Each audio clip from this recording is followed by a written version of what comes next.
Listening to and observing the need for access to safe, clean water, which is a basic right, even if you are to look at it from a global requirement, looking at the instruments of legislation or conventions that talks about basic rights. Access to clean, safe water is one of them. And relating it even to the universal health coverage, you cannot talk about health and well-being without talking about clean, safe water. Because water in itself is life. And so any policy that would ensure availability and accessibility and affordability of clean, safe water for the people, I would stand by such policy. I would advocate for the implementation of such policies with every strength in my body. It is demanding from policy and duty bearers to make such provision for citizens and residents of a particular geolocation. And so this is important. It's a policy that all of us must embrace and run with it and advocate for it in whatever space that we find ourselves. Let's even look at the text of John chapter 10, verse 10. It said, the thief comes to steal, kill, and to destroy.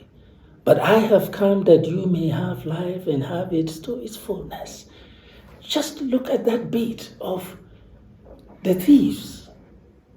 Now the thieves are there, and the policy makers, duty bearers can be the thief if they fail to provide these basic rights, basic needs, meeting the basic needs of the people.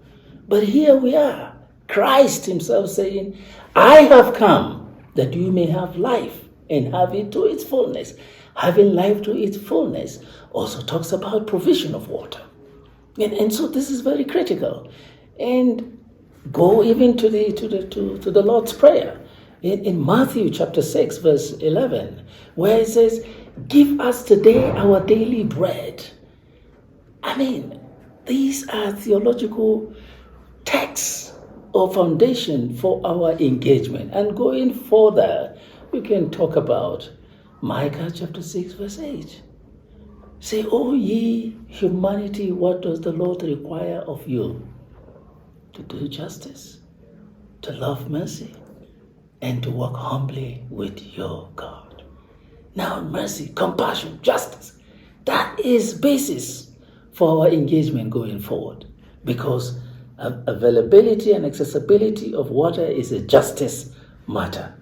And we can also draw inspiration from Isaiah chapter 1, verse 17. Do good, seek justice, and defend the cause of the oppressed. We have seen people who, by systems and structures that exist, deprive them of accessing clean and safe water. It is Kairos moment. It is Kairos moment. The moment of truth-telling, because bulk of the population in Kenya are deprived by systems and structures that are there, deliberately formed, because otherwise there are provisions in the budget, the annual appropriation, provision of water, provision of housing, provision of all of that, but it finds, such funds find their hands into the hands of corrupt officials. And so now is the time for us to speak truth to power, so that the bulk of the population will have access to safe, clean water. Continue proclaiming, continue demanding, because these people who today we classify as duty bearers, in one way or the other, they worship in different churches. Whether the governors, whether the MCAs, whether the president, whether the ministers or cabinet secretaries, think of any. They are always there speaking, even taking hold of the podiums to speak politics. No, God brings them into the church like the rich man and Lazarus. God brought the poor man to the doorstep of Lazarus.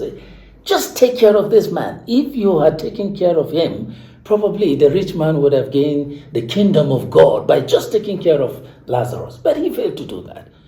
So oftentimes as churches, we have failed when we want to be politically correct in our message. And therefore we need to challenge that and use sacred spaces that God has given us to convey messages that affirms life transforming, life flourishing messages. And the churches can do it. We have media spaces. Churches run media houses. Church leaders are invited to media houses for interviews.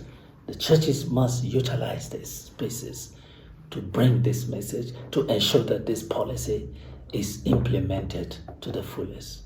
Parting shot. Let us not give up. Let's keep up. We may be frustrated at some point. We may not be seeing the policy being implemented immediately, but we shouldn't give up. We must remain persistent in our demand for a just life, a flourishing life for all. I thank you.